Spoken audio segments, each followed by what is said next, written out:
Hi everyone, welcome again. So in this lecture, we will discuss computer aided process planning, commonly known as CAPP. We will understand why industries moved from traditional process planning to computerized system, study the advantages of CAPP and learn about the two major approaches, that is variant CAPP and generative CAPP. Traditional process planning. So traditionally, process planning was performed manually by experienced engineers. The quality of the process plan heavily depended on the planner's knowledge and expertise. Different planners could generate different plans for the same component. So in today's manufacturing industries, the shortage of highly skilled personnel and the increasing complexity of the products have created a need for the computer integrated solutions. So this leads to the development of computer aided process planning. So introduction to computer aided process planning and APT. So computer aided process planning is sometimes associated with computer assisted part programming. It allows engineers to write machine instructions using statements that resemble natural language. These instructions are then converted into machine readable codes. One of the earliest programming language used for this purpose is APT, which is called as automatically programmed tool language. So the programmer's job versus computer's job. So in CAPP systems, responsibilities are divided between humans and computers. So the programmers defines the geometry of the workpiece and specifies the sequence of operations and tool path. The computer performs repetitive calculations such as translating the inputs, carrying out arithmetic operations, calculating cutter offsets and generating machine codes through a post processor. So APT statements. APT language mainly consists of four categories of statements. First are geometric definition statements such as point, line, circle and cylinder. The second one is motion statements that control the tool movement such as go and go to.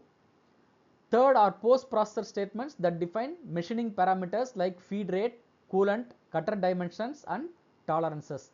Finally, auxiliary statements are used for naming programs and inserting commands. Advantages of CAPP. CAPP offers several advantages over manual planning. So it standardizes process planning and creates logical and consistent plans. So it increases the productivity of the planners, reduces process planning lead time and improves documents readability.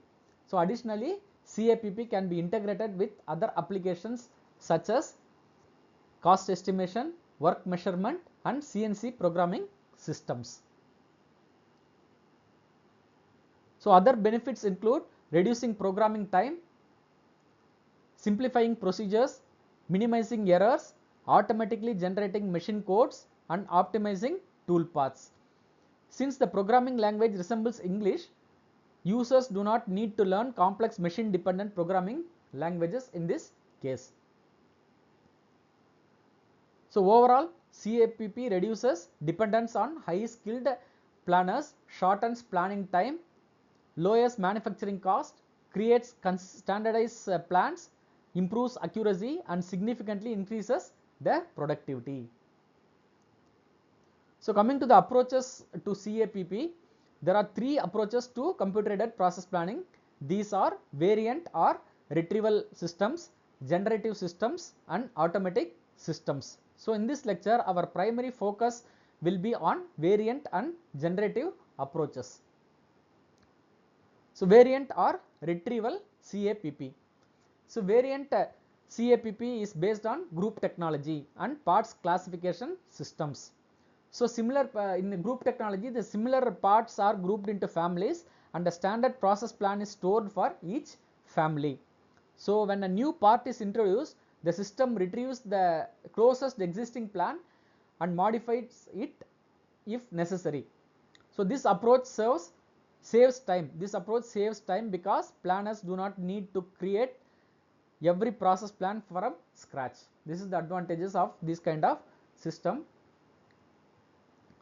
So if an exact process plan is unavailable, the system searches for a similar part code. The retrieved process plan is then edited and saved as a new standard plan for future use. So finally, a process plan formatter generates the complete process documentation and can also interface the cost estimation and machining parameter calculations. Okay, you can see this is the flow chart which explains the variant or retrieval type CAPP. So you can see from the new part design, group technology code is derived with the number for parts, search part family for GT code number. Okay, if the part family file it will search from the part family file. Okay, then it will give a standard process plan file if it is available.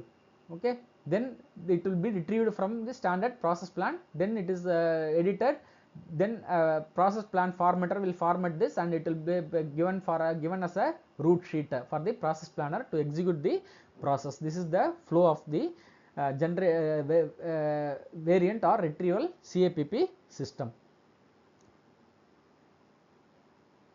Okay, so if the exact process plan is unavailable, the system searches for a similar part code. So the retrieved process plan is then edited and saved as a new standard plan for future use. Finally, the process plan formatter generates the complete process documentation and can also interface with cost estimation and machining parameter calculations. This table shows the entire coding system which is used for this retrieval type CAPP. Okay. Next, generative CAPP systems. So unlike variant CAPP, generative CAPP creates process plans automatically without retrieving existing plans. It uses logical rules similar to those applied by expert human planners. So in a fully generative system, the entire process sequence can be generated without human intervention. Designing such system is an application of the expert system in technology and artificial intelligence. So components of an expert system. So generative CAPP system consists of three major components. The first is the knowledge base, which stores manufacturing knowledge and decision rules. The second is a computer compatible part description containing all geometric and technical information, and the third is the inference engine, which applies stored knowledge to generate an appropriate process plan. Then process planning logic in generative CAPP system. So generative CAPP system use several decision making approaches. These include decision tree, decision tables, artificial intelligence techniques, and axiomatic methods. These logical frameworks enable computers to make decisions that previously required human expertise. So the decision tree approach. A decision tree is a graphical representation of decision making logic. So each branch represents a condition and each endpoint represents an action of manufacturing decision. So decision trees simplify process selection and improves the consistency. Artificial intelligence expert system. So the artificial intelligence expert system represents engineering knowledge in the form of logical rules. Component descriptions are represented using first order predicate calculus. For example, a whole feature may be represented mathematically using attributes such as depth and diameter. Process selection knowledge is then represented using if-then rules. These rules allow the computer to determine suitable manufacturing process and their sequence automatically. Next is an axiomatic approach. So the axiomatic approach was developed at MIT to provide a logical framework for designing products and manufacturing processes. It begins by defining functional requirements. The surface surfaces requiring machining are grouped together and the candidate machines are identified and alternative manufacturing options are evaluated. Finally, the best machine combination is selected based on information content and optimization criteria. So, in conclusion, to summarize, the computer-aided process planning has transformed traditional manufacturing by reducing dependence on manual expertise. Variant CAPP retrieves and modifies existing plans, whereas generative CAPP automatically creates process plans using intelligent decision-making techniques. These systems improve efficiency, consistency and productivity in modern manufacturing industries. So, in the next lecture, we will continue exploring advanced topics in the process planning and cost estimation.